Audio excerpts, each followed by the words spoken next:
Debbie, I know you go to see a lot of movies a week. I don't know how you justify spending so much time on pure crap other than preventing other people from...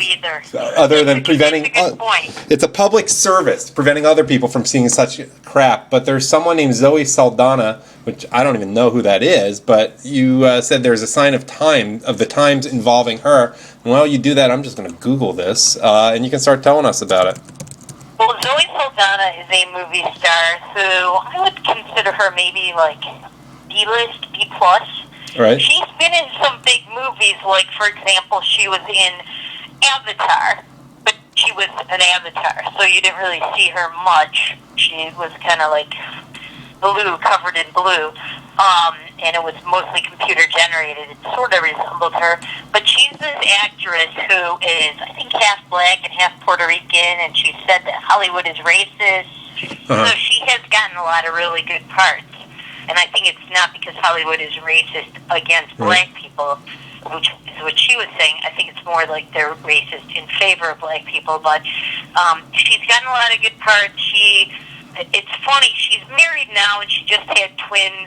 And her husband is some kind of artist. I never heard of him. His name is Marco Perego. And I've seen pictures of him, and he looks like maybe the poor man's version of Fabio. Right. He apparently is Hispanic. I don't know, it sounds like an Italian name to me. I always thought he was Italian, but I read that he was Hispanic. He changed his last name to Saldana. That's interesting. He wants to take her surname because she's the breadwinner in the family. He's apparently not too successful as an artist.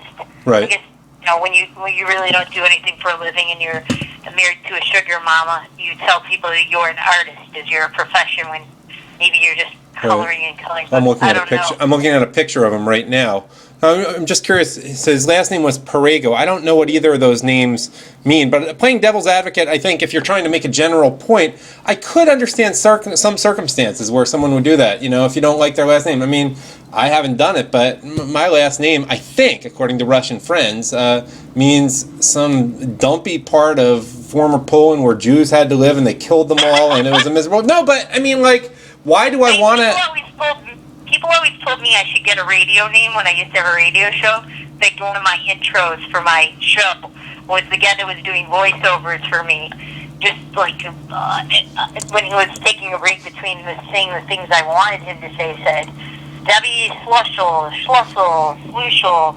get a radio name, honey. And a lot of people said I should change my last name. And some people in my family have to Keys or King. Right, but that's German. I assume it's German or Yiddish. Yeah, it's German, but it's actually really, my last name is really pronounced Schlussel. I don't know if in America we can say Schlussel, but it's Yiddish for key. In German it would be Schlussel, and it's also key in German, and everybody knows, or most people should know, that Yiddish is a German-Hebrew hybrid, so yeah, it's basically German. A lot of people think I'm German. I'm not. My family were victims of Germans, right. But anyway, I just don't believe a man should take a wife's name unless he's the wife, and I think this guy is. He basically has surrendered his balls. He's going to be the Mr. Mom to these twins, and he's not masculine. You're not a man if you're changing your last name to the chick you're married to. You're not a man if she's earning a living. I'm sorry, you are not a man if you are assuming the chick role in life. And that's what this guy is doing. So maybe it is appropriate that he's taking her last name. But what if he hates his family? It's a really sad symbol of where America is going. What if his parents were divorced and he had... Mr. Dad was a funny thing. It was a funny movie starring Michael Keaton. Now it's a fact of life. And you've got this Cheryl, whatever her name is. What's her name again? Cheryl, not Goldberg, but what's her name? The woman from Facebook, Cheryl... Sandberg, whose husband just passed away. What is it? Sandberg? Yeah, I know her siblings. Sandberg? Yeah. Yeah, so Sheryl Sandberg is telling all these men they should lean in, and lean in is basically code for cut your balls off. Right. And that's what's going on with this guy. He's voluntarily taken them off, put them in a lockbox, given her the keys, she's thrown it into a river somewhere. She's criticizing everyone that is criticizing her hubby or slash wife. And she's saying that they're wrong and that we need to redefine what masculine Right. I get the point, but I wanna just throw a few things at you. I mean, people change their names because they don't like their last names. I mean, mine, I don't really think about it that much, but I mean, why am I honoring this dumpy small city? You have a great last name, Taxin. It's easy. Well, thank you, but it's what it probably means is a miserable part of Poland where people probably weren't too happy and all got executed. No, it's not funny. I mean, I'm just genuinely saying that, but I don't think that's what it means. that is Taxin, Poland. That's what it means. They probably came from somewhere named Tax or No, it really is a rut. No, because they're from Eastern Europe. There was a place called Taxin, and that's where it comes from. Pretty surely. There's some dispute about it, but I'm pretty sure. But I'm just throwing devil's advocate about that. What if, one, the father was an absentee father, he had the last name anyhow, didn't change it, or, the father was particularly loathsome, and, that's a possibility. I know someone who's done that. What if the father just didn't care and the mother did and wanted the kids to have the last name? Or what if, would you have a problem if they just changed it to a random last name that's not, and you know that there are Jews who go to Israel, move there, and take a Hebrew last name. All right, I do know people, a lot of Jews did change their last name. It's too hard to pronounce. They wanted to be anglicized and be more assimilated and so on. But this is not that case. Okay. This guy did it because he is not a man. He's a guy with a penis that is apparently not functional or has been separated from him. I don't like that. I think it's a bad sign. Listen, history is filled with matriarchies, or maybe not filled with them, but there have been them. And none of them have survived. Yes, there are some tough women that have led countries. Golda Meir is a great example. Right. Margaret Thatcher, maybe on economic policy on the Middle East, not so much.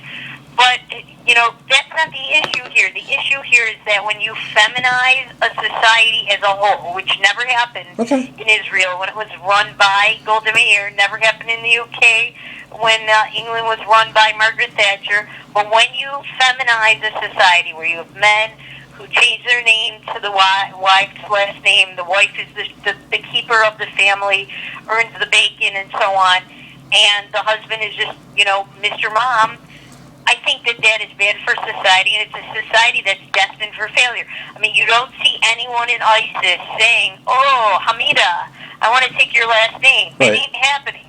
And we don't want to be like ISIS, but we don't want to become so feminized that we create such a void, which I think we're already creating, where ISIS-style Islam takes over. And I think that's a lot of reason why if you look at the men who convert to Islam, you've got a lot of black men in America converting to Islam. And that's because they didn't have strong fathers in their lives. Most of them were raised in single-mother households. They didn't have any father figures in their lives, and they're looking for something to fill that void. And Islam has it's filled hyper-masculinity. In other cases, government has filled that void. Right. Barack Obama has become their collective husband. Well, and so has the Department of HUD and all the welfare services.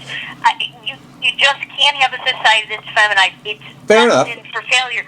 And you look at this Zoe Saldana. She was previously very serious with actor Bradley Cooper. They were engaged. I cannot see Bradley Cooper. I can't see him becoming Bradley Saldana. I think he cut things off at the right time on this one. All right. And I don't know the details. He did cut off were the right things, not. Yeah, but the other point to make is, I want to say one thing about Islam. It seems to appeal to in societies where there's hyper masculinity as opposed to normal. It's a more appealing to people in an effeminized society as a 180 the other way than people in just a normal European, or I would say from my bias, Jewish society where there's a healthy, in my opinion, distinction between men and women, but not too overboard like in Islam. But I was going to say one other point. Well, which you got to have a balance. I agree with you. There has to be a balance, and I don't think this is the balance. And one thing this guy is doing. One thing you didn't mention is they are both Hispanic, I believe, and in a lot of Latin American countries. Zoe Saldana is half Puerto Rican and half black, I believe. And I don't know what his background is, but he's supposedly Hispanic. I thought he was Italian, but supposedly he's Hispanic. But there is a tradition in a lot of places, certainly Puerto Rico, in which they have hyphenated last names in which the male name, there's the male name and the female name on there. That's just the tradition. And then the next generation has a different last name once they're, it's a different mother. So, I mean, it's not as radical, I think, from someone... This guy is not hyphenating. This guy No, I know. is changing his last name. And by the way, I'm glad you mentioned this hyphenated business, because I want to tell you a short story. One time I was invited to somebody's house for lunch. I went there. I didn't really know these people. The husband and the wife were these like former '60s radical idiots. The wife she wore the pants clearly in this marriage. The husband was like totally emasculated. He handed over his balls. All right, their kids had hyphenated last names. So let's say that the mother's last name was Smith and the husband's last name was Johnson. Even though some would say he got rid of his Johnson. But anyway, so the wife had the kids' names. One of the kids' name was Brad Smith Johnson, and the other kid's name was Brian Johnson Smith. You know, because they had to have so much equality that not only were the last names going to be hyphenated, but they were going to take turns. That one kid, these are brothers, and one kid has the mother's last name first, and the other one has the father's last name first. All right, this is just ridiculousness. This is not fair to kids. And then what happens if one of these kids marries another kid that comes from a similar family? Then are they going to have like 4 hyphenated last names, and they're going to have 4 kids, so that each kid could have a different part of the hyphenated last name first to be fair to everyone? It gets to be absurd. I think I know where we stand on this issue. 2 more things before we close off. I want to just say that I said one thing that was a little bit off. The husband wouldn't take part of the wife's last name. It's the children who take the husband's name and the wife's name. And I was saying, I don't know how much you follow the NFL, but you must love the hyphenated last name of a guy who was a rookie on the Green Bay Packers last year. His name was Ha Ha as a first name, and his last name is Clinton Dix with a hyphen. Yeah, haha, exactly. Covers the whole last name. By the way, I got to tell you, when I used to play competitive tennis as a kid, I could never really, if I did well in tennis, I could never really win a tournament because the finals or the semis were always on Saturday, which is the Jewish Sabbath. Right. But I once played this girl that was really, really good. Her name, I kid you not, she was one of the top-ranked juniors in southeastern Michigan. Her name is Happy Ho. Oh, man. Well, Ho might not have meant something the same way back then, but I'm sure it got changed. I think she was Korean. Oh, God, yeah. I'm sure she got married, and the Ho went... Well, the Koreans wouldn't do that anyway. They would not keep their own last name. If that was my last name, then I would change it. I knew a guy who... I knew a guy in Pennsylvania Governor's School in one summer in high school, Winston Ho, good guy. That's name, but I think it's a lot easier for a male to have that name. And he was pretty masculine, too. All right.